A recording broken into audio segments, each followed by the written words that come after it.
अस्सलाम वालेकुम dear students. आज के लेक्चर में चैप्टर नंबर 8 एलिफेटिक हाइड्रोकार्बन्स में हम एक्सरसाइज के कुछ इम्पॉर्टेंट क्वेश्चंस जो रिमेनिंग हमारे रह गए थे वो देखेंगे। आपने लास्ट लेक्चर के अंदर थ्योरी का complete portion in detail study किया जिसमें हमने हर पहलू पर बात की। आज हमारे पास जो रिमेनिंग पोर्शन रहता है वो है एक्सरसाइज के कुछ क्वेश्चंस जो रिगार्डिंग कन्वेयंस हैं, और फिर हम कुछ इम्पॉर्टेंट बोर्ड के पॉइंट ऑफ व्यू से क्वेश्चंस भी देखेंगे कि चैप्टर में किस तरह से सवालात जो है रेज़ किए जा सकते हैं। तो सबसे पहले जो एक्सरसाइज का क्वेश्चन नंबर है 27 क्वेश्चन पार्ट नंबर ए, जिसमें वो सवाल कर रहा है कि आइडेंटिफाई ए एंड बी। इस तरह का क्वेश्चन आपने एक दो दफ़ा पहले भी किया है कि आपको ए और बी को आइडेंटिफाई करना था डिफरेंट मेथड्स को अडॉप्ट करके। तो अब इसमें जो आपसे क्वेश्चन पूछा गया है वो ये कह रहा है कि CH3 CH2 CH2OH ये एक कंपाउंड है। इस कंपाउंड को अगर आप रिकग्नाइज करें तो इसमें OH का ग्रुप इस क्लास को अल्कोहल का नेम दे रहा है, यानी आपके पास अल्कोहल है स्टार्टिंग और उसमें आपने क्या डालना है PCl5 और A प्रोडक्ट बनानी है। जो A प्रोडक्ट बनेगी उसका आपने नेम लिखना है और उसका स्ट्रक्चर मेंशन करना है। फिर जो ए प्रोडक्ट आपके पास आएगी उसमें आप सोडियम विद ईथर की प्रेजेंस में आप जो है उस सेक्शन को प्रोसीड करेंगे और बी प्रोडक्ट बनाएंगे और उसका भी नेम और स्ट्रक्चर लिखेंगे। अब ये चीज़ आपने इस चैप्टर के अंदर PCl5 का यूज़ नहीं पढ़ा, ना ही सोडियम विद ईथर का यूज़ पढ़ा है, लेकिन हमने सोडियम विद ईथर का इस्तेमाल पीछे भी किसी कन्वेयन में स्टडी किया था इन डिटेल। मज़ीद आगे आने वाले चैप्टर्स में आप इन दोनों को one by one in detail study करोगे। अभी जस्ट यहाँ पर क्योंकि क्वेश्चन गिवन है तो उसके अकॉर्डिंगली हम अंडरस्टैंड करेंगे कि किस तरह से ये काम करते हैं। तो सबसे पहले आप लेंगे ये अल्कोहल और अल्कोहल में आप क्या डालेंगे जी PCl5। अब PCl5 बेसिकली हैलोजिनेशन करवाती है कंपाउंड की और अल्काइल हैलाइड बनाने में इस्तेमाल होता है ये कंपाउंड फास्फोरस पेंटाक्लोराइड। अब क्या होगा कि ये जो OH का ग्रुप है आपके अल्कोहल में ये रिप्लेस हो जाता है PCl5 के एक क्लोरो ग्रुप से। तो जब यहाँ पे क्लोरो लग जाएगा तो आप नेक्स्ट प्रोडक्ट देख सकते हैं CH3 CH2 CH2 single bond Cl, यानी सारा का सारा काम कहाँ पर परफॉर्म हुआ, OH ग्रुप रिप्लेस हो गया क्लोरो ग्रुप से। तो जो आपके पास ए प्रोडक्ट हासिल हो रही है वो 3 कार्बन पर मुश्तमिल चेन पर मुश्तमिल अल्काइल हैलाइड है और फर्स्ट कार्बन पर आपके क्लोरो ग्रुप लगा हुआ है, तो हम इसे बोलेंगे 1 डैश यानी हाइफन क्लोरो प्रोपेन। तो ये हमारी ए प्रोडक्ट का आपके पास स्ट्रक्चर आ गया और ये उसका नेम आ गया, यानी हमने आइडेंटिफाई कर लिया कि ए प्रोडक्ट में क्या हमारे पास गेन हुआ है। तो अल्काइल हाइलाइड की क्लास हमने हासिल की। जो 7 रिमेनिंग प्रोडक्ट्स बनते हैं वो आपके पास क्योंकि यहाँ से OH का ग्रुप रिमूव हो जाता है तो फास्फोरस ऑक्सीजन को लेकर 3 Cl के ग्रुप्स को लेकर बनाता है फास्फोरस ऑक्सी ट्राइक्लोराइड। अब पीछे हमारा एक Cl रह गया है PCl5 की तरफ से और OH में से हाइड्रोजन रह गई है, तो वो H और Cl मिलकर क्या बना देते हैं HCl। तो इस तरह से ए प्रोडक्ट हमारी कंप्लीट हो गई। अब इस ए प्रोडक्ट पर जाकर स्टेप रुकता नहीं है, इसमें आगे आपने सोडियम विद ईथर डालकर बी प्रोडक्ट गेन करनी है। तो आप इसी को लेंगे, ये अल्काइल हैलाइड है और उसमें डालेंगे 2 sodium according to your question demand और ईथर की मौजूदगी में ये काम होगा। तो ये चीज़ आपने पहले भी कन्वेयन में देखी थी कि जब भी सोडियम मेटल का इस्तेमाल होता है किसी अल्काइल हैलाइड के साथ ईथर की मौजूदगी में, तो ऐसे रिएक्शन को वुर्ट्ज रिएक्शन कहते हैं। और वुर्ट्ज रिएक्शन में हमेशा अल्काइल हैलाइड के 2 मॉलिक्यूल्स इस्तेमाल होते हैं और 2 ही सोडियम का इस्तेमाल होगा। तो क्या होगा, ये कैसे काम करेगा कि यहाँ से जो क्लोरो ग्रुप है एक मॉलिक्यूल का एक क्लोरो और दूसरे मॉलिक्यूल का दूसरा जो क्लोरो ग्रुप है वो दोनों सोडियम के साथ मिलकर रिस्पेक्टिव साल्ट के 2 मॉलिक्यूल्स बना देंगे 2NaCl की सूरत में। अब पीछे जो एक मॉलिक्यूल की ये जो कार्बन और क्लोरो का बॉन्ड ब्रेक हुआ तो इसके पास आ गया था इलेक्ट्रॉन। इसी तरह दूसरे मॉलिक्यूल की भी इस कार्बन के पास एक इलेक्ट्रॉन मौजूद होगा। तो ये दोनों आपके पास जो मॉलिक्यूल्स हैं आप अपने अपने इलेक्ट्रॉन शेयर करके एक बॉन्ड डेवलप करके जो है एक चेन डेवलप कर देते हैं, जिसकी सूरत में हमें सिमेट्रिकल अल्केन्स हासिल होते हैं। एक मॉलिक्यूल में 3 कार्बन थी तो दूसरे मॉलिक्यूल में भी 3 कार्बन थी, तो ये 3 कार्बन पर मुश्तमिल 2 मॉलिक्यूल जब आपस में जुड़े तो 6 carbon containing chain with single bond develop हुई, जिसे हम क्या कहते हैं, हेक्सेन। सो हमारी बी प्रोडक्ट क्या बनेगी, हेक्सेन, और ये एक अल्केन है। तो इस तरह से आप डिफरेंट प्रोसेसेस को यूज़ करके डिफरेंट प्रोडक्ट्स जो है बना सकते हैं। तो ये था आइडेंटिफाई करने का वे कि आपको कोई रिएजेंट बता दिया जाए और आपसे कहा जाए कि ए और बी डिफरेंट रिएजेंट्स देकर आपसे डिमांड किया जाए तो आप बना सकते हैं। बेसिकली ये सारा काम प्रोसेसेस का है जो आप डिफरेंट सूरतों में पीछे रिएक्शंस की सूरत में पढ़ चुके हैं। Question number 27 part number A complete हो गया हमारा। इसका बी पार्ट हम ऑलरेडी कर चुके हैं। अब एक और बड़ा ही इंपॉर्टेंट क्वेश्चन है, question number 9 part number B, how will you bring about the following conveyance, कि आपने कन्वेयन कैसे करनी है। इसके कोई 5 पार्ट्स हम पहले थे टोटल, जिसमें से हम 4 कर चुके हैं और ये थर्ड वाला रहता है। इसमें वो कह रहा है कि आपने इथेन से मीथेन बनाना है, यानी अब आप अगर गौर करें तो क्लास के एतबार से आप अल्केन से अल्केन में ही जाएंगे, लेकिन आपके पास इथेन स्टार्टिंग है जिसमें 2 कार्बन पर मुश्तमिल ये स्ट्रक्चर है, और जो फाइनल आपकी प्रोडक्ट क्वेश्चन डिमांड कर रहा है वो है मीथेन जिसमें 1 कार्बन है।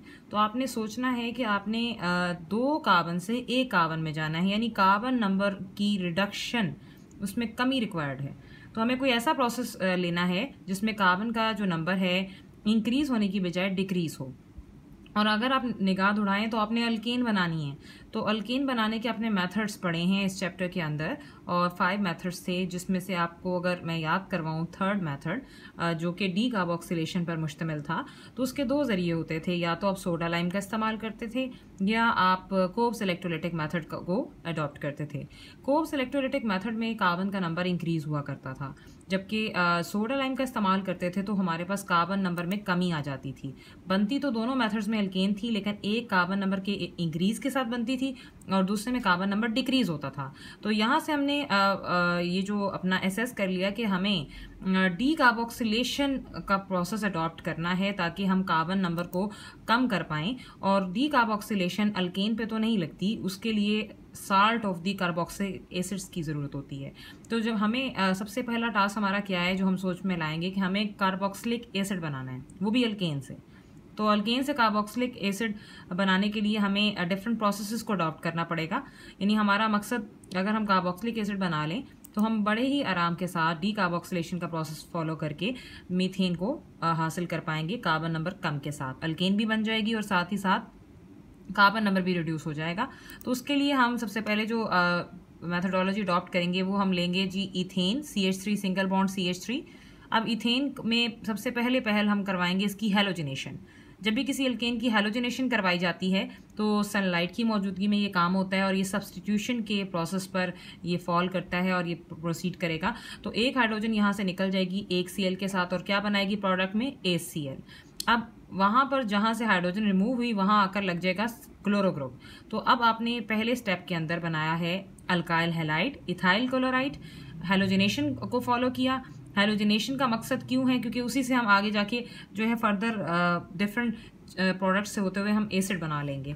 तो अब अपने फर्स्ट स्टेप में हैलोजिनेशन को जो है प्रोसीड किया, उससे जो हमारी प्रोडक्ट आई ये जो 2 कार्बन पर मुश्तमिल का अल्काइल हैलाइड, उसको अब दोबारा ले लेंगे, क्योंकि हम कन्वर्जन पढ़ रहे हैं तो हर प्रोडक्ट नेक्स्ट में जाकर रिएक्टेंट बन जाती है।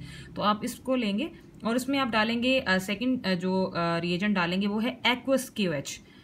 अभी तक आप डी हाइड्रोहेलोजिनेशन के अमल में अल्कोहलिक KOH का इस्तेमाल करते रहे थे। अल्कोहलिक KOH जब भी यूज़ होती है तो आपके पास डिफरेंट जो है बॉन्ड्स डेवलप होते हैं, और एक्वस KOH में क्या आपके पास चेंज है अल्कोहलिक की निस्बत। एक्वस KOH जब भी हम यूज़ करेंगे तो ये आपके हैलोजन के ग्रुप को रिप्लेस कर देगी हाइड्रोक्सिल ग्रुप से।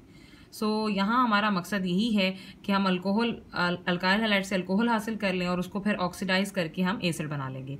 तो आपने इसमें एक्वस KOH डालना है, ये आपने याद रखना है अल्कोहलिक और एक्वस KOH का फ़र्क। एक्वस KOH डालने से क्या होगा कि ये पोटाशियम क्लोरो ग्रुप को लेकर क्या बना देगा KCl। अब पीछे क्लोरो को ग्रुप को रिप्लेस किसने कर लिया, OH ग्रुप ने। तो हमारे पास एक्वस KOH के इस्तेमाल से हमने अल्काइल हैलाइड को अल्कोहल में बदल लिया है, और अब बहुत आसानी के साथ हम अपने मकसद की तरफ जो है रवा दवा होंगे। हमने प्रीवियस लेक्चर्स में एक ट्रेन पढ़ी थी और उसमें हमने देखा था कि अल्केन को अगर हम ऑक्सीडाइज करें तो वो आपके पास बना देती है आपके पास रिस्पेक्टिव अल्कोहल, और अगर अल्कोहल को ऑक्सीडाइज किया जाए तो हम उससे जो है फर्दर एल्डिहाइड, और एल्डिहाइड से फर्दर हम एसिड्स का इस्तेमाल कर सकते हैं। अब हम इसी जो है अल्कोहल को लेंगे CH3CH2OH और इसमें डालेंगे जी नेसेंट ऑक्सीजन, यानी इसकी ऑक्सीडेशन करवा देंगे, और ये ऑक्सीडेशन इसका फाइनल हमें रिजल्ट देगी कॉपर की मौजूदगी में 400 डिग्री सेंटीग्रेड टेम्परेचर के साथ 200 ATM प्रेशर पर। क्या होगा कि ये जो अल्कोहल है कार्बोक्सिलिक एसिड में कन्वर्ट हो जाती है CH3COOH। मुतल्लिका जितनी भी कार्बन वाला अल्कोहल होगा उतनी ही कार्बन वाला एल्डिहाइड बनता है पहले, और फिर वो कार्बोक्सिलिक एसिड में कन्वर्ट होता है। क्योंकि कन्वेयन पढ़ रहे हैं तो हम इसे डायरेक्ट कन्वर्ट कर रहे हैं, साथ हमारे पास वाटर का मॉलिक्यूल जनरेट हो जाता है। अब नेक्स्ट में क्या होगा कि ये जो एसिड है डी कार्बोक्सिलेट, आपने तीसरा काम ऑक्सीडेशन भी कर लिया, आपने फर्स्ट स्टेप में हैलोजिनेशन की, सेकंड स्टेप के अंदर एक्वस क्यूएच का इस्तेमाल करके अल्कोहल हासिल की, थर्ड स्टेप ऑक्सीडेशन से आपने एसिड हासिल कर लिया। और एसिड हमें एज इट इज़ नहीं चाहिए, हमें उसका साल्ट चाहिए ताकि हम डी कार्बोक्सिलेशन कर सकें।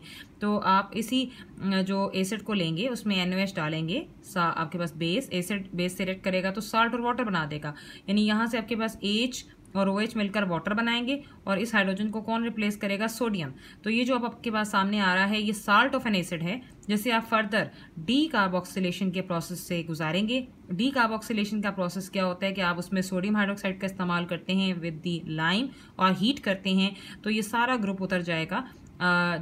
2 सोडियम और 1 कार्बन और 3 ऑक्सीजन मिलकर ये कलेक्टिवली क्या बनाएंगे? सोडियम कार्बोनेट, यानी ये शो कर रहे हैं कि डी कार्बोक्सिलेशन हुई है।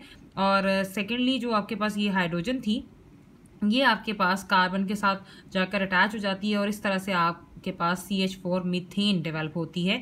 यानी आपने डिफरेंट सीरीज ऑफ रिएक्शन से गुजरते हुए अपना मकसद अल्केन भी हासिल कर ली और उसका कार्बन नंबर भी रिड्यूस कर लिया।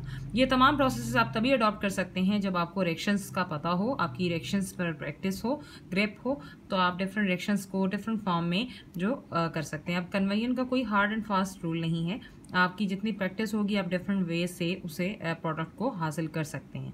सो इस तरह से आप ये जो है कन्वेयन कर सकते हैं, और यही कन्वेयंस आपकी पेपर में आती भी हैं और इम्पॉर्टेंट हैं। अब मजीद हमारे पास एक और क्वेश्चन है, क्वेश्चन नंबर 26।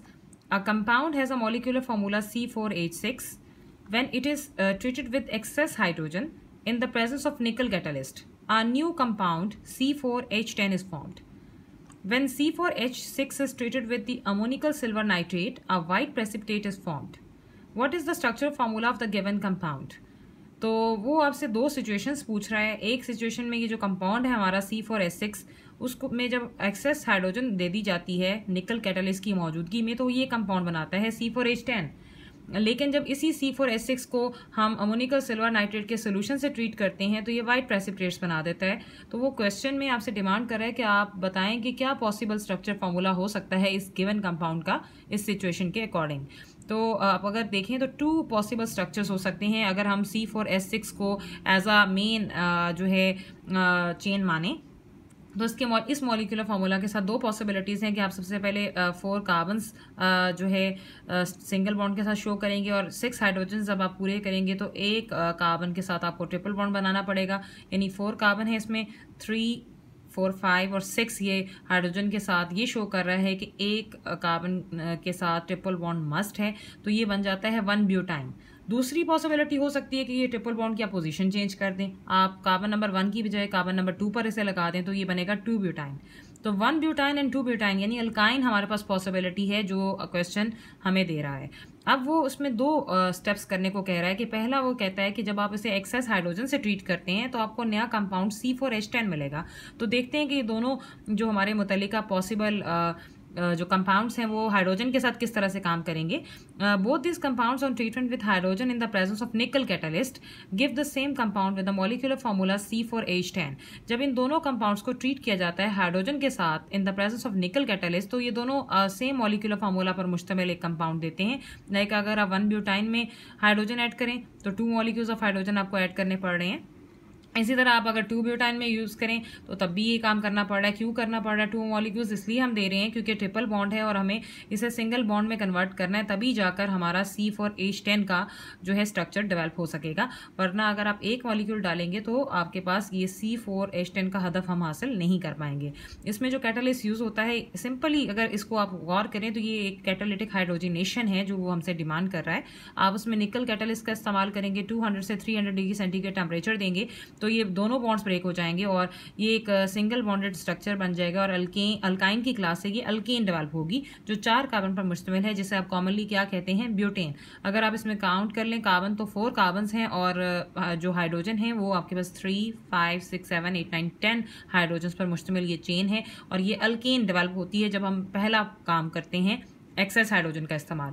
दूसरी पॉसिबिलिटी उसने दी कि आप अगर अमोनिका सिल्वर नाइट्रेट के सोल्यूशन से इसे ट्रीट करें तो वाइट प्रेसिपिटेट्स बनते हैं। लेट्स सी कि वो कैसे काम कर रहा है। But only if you see the 2 structures, जब आपने 1 ब्यूटाइन और 2 ब्यूटाइन में हाइड्रोजनेशन की तो दोनों का रिजल्ट सेम था हाइड्रोजन के साथ। लेकिन जब हम सिल्वर नाइट्रेट के अमोनिकल सोल्यूशन से ट्रीट करते हैं तो रिजल्ट्स दोनों कंपाउंड्स के सिमिलर नहीं आते। यानी 1 ब्यूटाइन को अगर देखें तो 1 ब्यूटाइन रिएक्ट कर रहा है अमोनिकल सिल्वर नाइट्रेट सोल्यूशन से और वाइट प्रेसिपिटेट्स हमें दे रहा है, जबकि 2 ब्यूटाइन ये काम नहीं कर रहा। तो देखते हैं कि हमारा कंपाउंड कौन सा होगा। CH3 सिंगल बॉन्ड CH2, फिर सिंगल बॉन्ड आपके पास कार्बन के साथ ट्रिपल बॉन्ड CH। ये 1 ब्यूटाइन है, इसमें आप silver nitrate plus NH4OH ammoniacal solution of silver nitrate add कर रहे हैं। तो क्या होगा, क्योंकि ये एक टर्मिनल अल्काइन है और इस टर्मिनल अल्काइन के पास एसिडिक हाइड्रोजन मौजूद है जो आपकी मेटल से रिप्लेस हो सकती है। तो इस दौरान आपके पास ये रिएक्शन करेगी तो वाइट पिपटीज बन जाएंगे, सिल्वर आपके पास ब्यूटालाइट के और NH4NO3 अमोनियम नाइट्रेट बनेगा, साथ वाटर डेवलप होता है। तो ये रिएक्शन अपनी एसिडिक नेचर की वजह से दे रही है 1 ब्यूटाइन, जबकि 2 ब्यूटाइन में ऐसा कोई केस नहीं है। इसके पास ट्रिपल बॉन्ड तो है लेकिन कोई एसिडिक हाइड्रोजन नहीं है और ये वंस अगेन अगर इस पर आप गौर करें तो ये एक नॉन टर्मिनल अल्काइन है। तो non terminal alkyne ammoniacal silver nitrate solution के साथ रिएक्ट करके रिजल्ट नहीं देती। तो silver nitrate with ammonium hydroxide में जब आप कंडीशन लिखेंगे तो आप रिएक्शन में लिखेंगे नो रिएक्शन। तो इसका मतलब है कि हमें रिजल्ट्स ने बता दिया कि जो गिवन हमारा कंपाउंड था वो 2 ब्यूटाइन नहीं था, 1 ब्यूटाइन था। तो इस तरह आपने ये सारे अगर प्रोसेस को देखे तो आपने इसमें 2 चीज़ें देखी। एक आपने कैटालिटिक हाइड्रोजनेशन का सहारा लिया इस सवाल में और दूसरा आपने एसिडिक नेचर में जो अमोनिकल सिल्वर नाइट्रेट का सोल्यूशन पड़ा था वही रिएक्शन आपने यहाँ पर देखा। तो इस तरह से आप जो है अंडरस्टैंड कर सकते हैं कि किस तरह से आप डिफरेंट चीज़ों को लेकर चल सकते हैं। अब क्वेश्चन नंबर 20 है हमारा एक्सरसाइज का। Why are some hydrocarbons called saturated and others unsaturated, what type of reactions are characteristics of them. कुछ कम हाइड्रोकार्बन सैचुरेटेड होते हैं और कुछ अनसैचुरेटेड होते हैं। हमने स्टार्ट ऑफ द चैप्टर में इनकी डेफिनेशंस पढ़ी थी, आप वो मेंशन करेंगे। और रिएक्शन किस तरह के दे सकते हैं जी, सैचुरेटेड में अल्केन्स आते हैं और अल्केन्स यूजुअली सब्स्टिट्यूशन रिएक्शंस देते हैं, जबकि अल्कीन्स और अल्काइंस अपने नौयत के एतबार से एडिशन रिएक्शन देने के हामिल हैं। Question number 21 part C, mention some important uses of methane, ethane and ethyne. आपने यूजेस बताने हैं इंडिविजुअली जो आप पढ़ चुके हैं। क्वेश्चन नंबर 23 का part number b, write a note on the acidity of ethyne. आपने acidic nature of alkynes in detail पढ़ी थी तो वो आप इसमें मेंशन करेंगे। नेक्स्ट है जी, एक MCQ रह गया था हमारा, which one of the following gases is use for the artificial ripening of fruits. तो इथीन है, इथाइन है, मीथेन है, प्रोपेन है, तो ethene is the right option here. कुछ लॉन्ग क्वेश्चंस हैं, ये बोर्ड के पॉइंट ऑफ व्यू से प्रीवियस पेपर्स में से मेंशन किए हैं यहाँ पर, ताकि आपकी अंडरस्टैंडिंग डेवलप हो कि चैप्टर में से सवाल किस नौयत का आ सकता है। कोई हार्ड एंड फास्ट रूल नहीं है कि सेम कॉपी कैट ही क्वेश्चंस आएँ, लेकिन ये जो प्रीवियसली आ चुकी हैं तो उससे आपकी थोड़ी जो है हावना हो जाएगी कि क्वेश्चंस कैसे आपने अंडरस्टैंड करने हैं। टॉपिक आपने फुली तैयार करना है और उसमें किसी भी तर्ज पर सवाल आ सकता है। तो ये आप देख लें long questions board point of view से जो आ चुके हैं। क्वेश्चन नंबर 1 है, how is ethyne converted into following compounds. अब वो कह रहे हैं कि आपने कन्वेयन दिखानी है, एसिटाल्डिहाइड बनाना है इथाइन से, क्लोरोप्रीन बनाना है सेकंड ऑप्शन, थर्ड है एक्राइलोनाइट्राइल बनाना है, फोर्थ आपके पास मिथाइल नाइट्राइल बनाना है। ये सारे आपने किसी ना किसी रिएक्शन में बनते हुए देखे हैं। तो हर दफ़ा जब भी आप क्वेश्चन अटेम्प्ट करेंगे तो आप लिखेंगे कन्वेयन ऑफ इथाइन इनटू एसिटाल्डिहाइड, तो फिर वो कन्वेयन करके दिखाएंगे, प्रोडक्ट बनाएंगे, फिर कन्वेयन ऑफ इथाइन इनटू क्लोरोप्रीन, फिर उसका नीचे रिएक्शन मेंशन करेंगे। तो डिटेल रिक्वायर्ड नहीं है कन्वेयन में, आपने इस तरह से ये चारों जो है अटेम्प्ट करने हैं। तो 4 मार्क्स का एक पार्ट होता है और AB पार्ट बनकर 8 मार्क्स का एक क्वेश्चन बन जाता है। दूसरा पॉसिबल क्वेश्चन है जी, write Kolbe's method of preparation of ethyne along with its mechanism. आपने कोब्स मेथड डिटेल में पढ़ा हुआ है अल्केन, अल्कीन और अल्काइन का, यहाँ यहाँ इथाइन का मांगा गया है तो आपने इथाइन के हवाले से each and everything, general reaction और कैथोड और एनोड पर होने वाले रिएक्शंस और प्रोडक्ट्स मेंशन करने हैं मैकेनिज्म के साथ। Question number 3, describe the preparation of ethane by each of the following methods. उसने कहा कि आपने ईथेन बनानी है और कौन से मेथड्स उसने आपसे कहे हैं, जिन मेथड्स से उसने पूछा है उन्हीं से आपने ईथेन बनानी है, वरना तो बहुत सारे मेथड्स आप पढ़ चुके हैं। एक तो D carboxylation of monocarboxylic acid से आपने ये काम करना है, दूसरा कोब्स इलेक्ट्रोलाइटिक मेथड से ये काम करना है, यानी डी कार्बोक्सिलेशन पर इसने सवाल मुकम्मल आपसे पूछ लिया है, तो 4 मार्क्स में इस तरह से क्वेश्चन आ सकता है। Question number 4, how will you bring about the following conversion. पहली उसने मांगी है कि 1 ब्यूटीन से 1 ब्यूटाइन बनाए और दूसरा एसिटाइलिन से क्लोरोप्रीन बनाएं। तो आप इसमें से 2 मार्क्स का ये हो जाएगा, इसी तरह 2 मार्क्स का ये हो जाएगा। तो आपने सिर्फ कन्वर्जन करके और उसके रिएजेंट्स वगैरह कंडीशंस मस्ट लिखनी है, प्रोडक्ट्स के नाम जरूर लिखने हैं। Question number 5, how will you convert ethene into, इसमें फिर वो कन्वर्जन पूछ रहा है इथाइल अल्कोहल में कैसे जाएंगे, इथाइलिन एपॉक्साइड कैसे बनाएंगे, इथाइलिन ग्लाइकोल कैसे बनाएंगे, इथाइलिन क्लोरोहाइड्रिन कैसे बनाएंगे। ये सारे प्रोडक्ट्स आपने different oxidation reactions, addition reactions में पढ़े हुए हैं, तो वो आप देखें एक दफ़ा, उन पर गौर फिक्र करें तो आपको समझ आ जाएगी कि किस तरह डिफरेंट प्रोडक्ट्स वो हमसे एक ही क्वेश्चन में डिमांड कर सकता है। Question number 6, explain free radical mechanism for the reaction of chlorine with methane in the presence of sunlight. ये फ्री रेडिकल मैकेनिज्म हमने अल्केन में पढ़ा था, ये वो क्वेश्चन है, इंपॉर्टेंट है, पूरा आपने अच्छी तरह से तैयार करना है, each and every step. Question number 7, write a note on the polymerization of ethyne, यानी वो पॉलीमराइजेशन जो आपने अल्काइन में पढ़ी है उस पर मुकम्मल पर आपसे नोट पूछ सकता है, यानी उसमें लीनियर साइक्लिक दोनों आप मेंशन करेंगे along with the reactions. Discuss any 2 general methods of preparation of alkenes, कोई भी 2 मेथड्स आप लिखेंगे। ये क्वेश्चन आपको समझा रहा है कि किस तरह से आप 2 मेथड्स को फॉलो करेंगे बेस्ट। और इसमें सबसे इंपॉर्टेंट चीज़ है कि आपके पास पेशेंस होना चाहिए, हार्डवर्क होना चाहिए, स्ट्रगल होनी चाहिए, रिटन प्रैक्टिस होगी तो ये आपको सक्सेस देगी। चैप्टर हमारा 8 कंप्लीट हो गया। अब नेक्स्ट में हम चैप्टर नंबर 9 को स्टडी करेंगे। Best of luck.